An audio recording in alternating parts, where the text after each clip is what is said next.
¿Qué pasó, Bacalao? What's going on, Blend FLC? My name is Ramon, and we just get to hang out tonight for a little bit. Let's just get right into it. Today, I just kind of want to hit the topic of staying focused just for a little bit. If you're like me, I lose focus really quick. What? See? No, I'm just playing. But focus.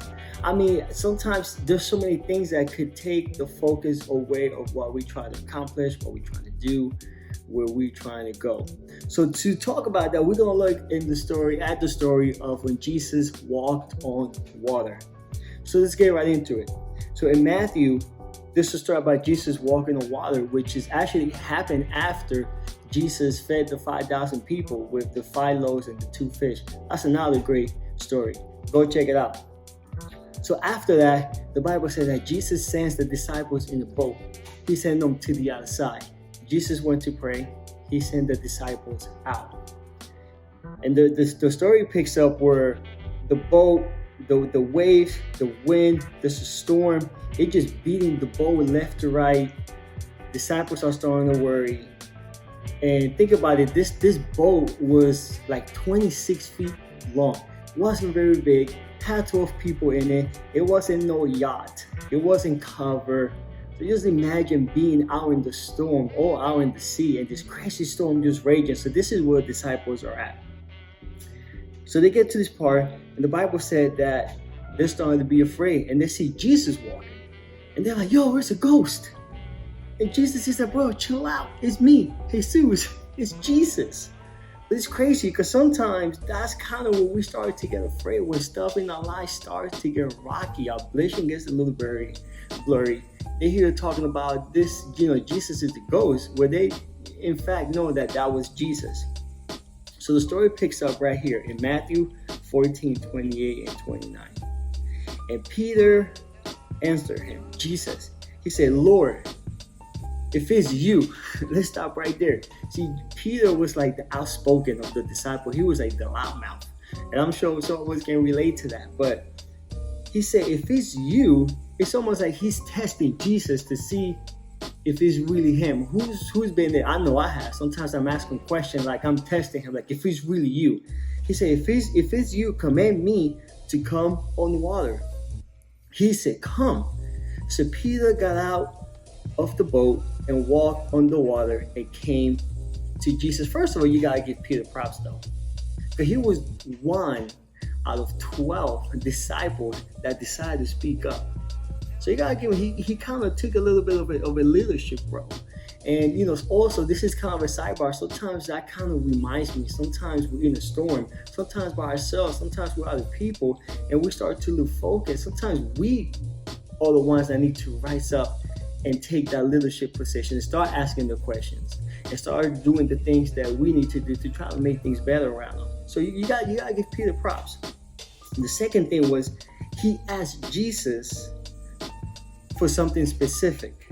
He said, if it's you, allow me to come and walk on water. Jesus gave Peter exactly what he's asked for. So if I'm Peter, I'm walking on water. Jesus, I'm flying high. My faith is good. I'm focused. Again, there's nothing better than something that you've been praying for, something that you've been hoping for. Man, and that thing happens. Let's look what it says in Matthew 14:30, verse 30. It says, but when he saw the wind, he was afraid. It began to sink. And he cried out, Lord, save me. But when he saw the wind, this is kind of when, things start to get a little shaky. So, that tells me sometimes when things get tough, man, we take the eyes off of Jesus and he began to sink. But think about it. He was flying. 1 minute he's flying high. He got what he wanted. Jesus gave him exactly what he asked for, to walk on water. But then the distractions come. The wind came. The waves. And it's like, that's where he started to look focused on where he was going. He had his eye fixed on Jesus. Jesus was his focus. I'm going, I'm coming, I'm flying high. But then the distractions started happening. The wind, the waves. There's so many things fighting for our focus, guys. Culture. It could be maybe you're a little worried about going back to school or a job or friends or a situation that you're going through. And don't get me wrong, some of these things are valid. Some of these things that we are experiencing and going through need our attention. Don't misunderstand me. Some of these things we need to take care of. But sometimes we completely take our focus off of God. And the storm hits and the boat gets rocky. And then sometimes we begin to sink. So when he started to sink, he cried out, Lord, save me.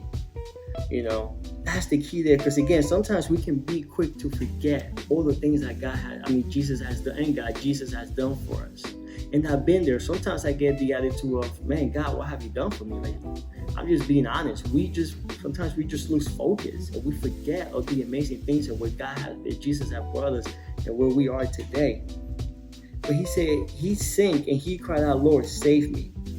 Verse 31 says, Jesus immediately, that word immediately reached out his hand and took hold of him, saying to him, all you of little faith, why did you doubt? Jesus immediately, man, that's the key word here. Immediately means at once, instantly. I don't know about you, but if it was me, if I was Jesus, which I'm not, that's a good thing. If I was Jesus, I would have left Peter to swallow a little water, drown. I would be like, bro, you tripping. I gave you what you wanted. You doubted. You begin to sing. You figure out you're on for a little bit. But Jesus says, the Bible says immediately Jesus reached out his hand. Why immediately? Because that is who Jesus is. Listen, it doesn't matter. See, Jesus doesn't say, well, you call out. He doesn't say, man, this person hasn't talked to me in a while. He doesn't say, man, they haven't read the Bible in a while. He doesn't go and say, they haven't prayed to me. He doesn't care about all that stuff at that moment.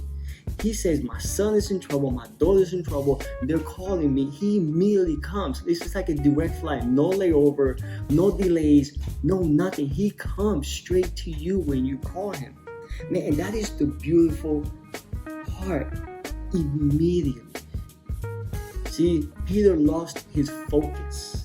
He started worrying about the winds and the waves and everything that was going on around him, everything that was bad. Instead of focusing on, man, I'm working towards Jesus. I hear the waves. I hear those storms. I feel them. Yeah, they're strong. I get it. But he said, no. He said, we need to say, I need to stay focused.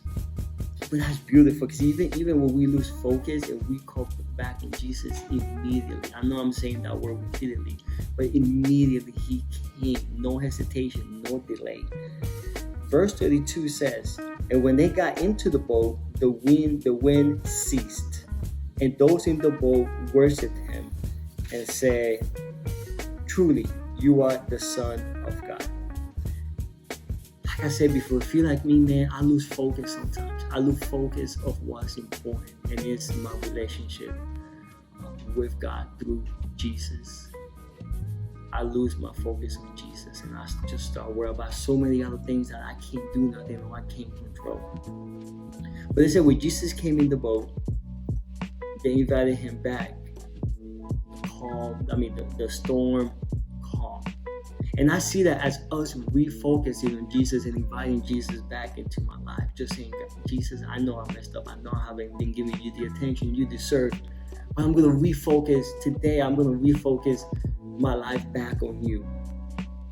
See, if he calmed the storm, which was just amazing to begin with, that shows that Jesus is all-powerful, almighty. He was able to calm the storm. He would definitely calm the storm in your life if you allow him to. Oh, Glenn, listen, I hope you have been encouraged. When I was reading this, it encouraged me myself, because again, I know I lose focus, and I know sometimes I start to sink. But man, when I call on him, he immediately answers, and that is just an amazing, wonderful thing. That's because he loves you, and you can't do nothing about it. You can't do anything to get too far. You can't do anything to push. He is there. When you call on him, he comes. Listen, Blaine, again, I hope you were encouraged. If you were, comment below, share this post. But listen. If you haven't noticed yet, September 2nd is what we are calling the restart, is when the blend services are going to start back up. We are beyond excited to see you again. Listen, Pastor Scott and Cindy love you. Pastor Kayla, Pastor Liz, they love you. Us leaders, we love you. We cannot wait just to hang out, have a good time, because you know we're going to come back with a bang. Listen, I hope you have a good rest of your week. Until next time, peace, love, chicken wing. Peace out.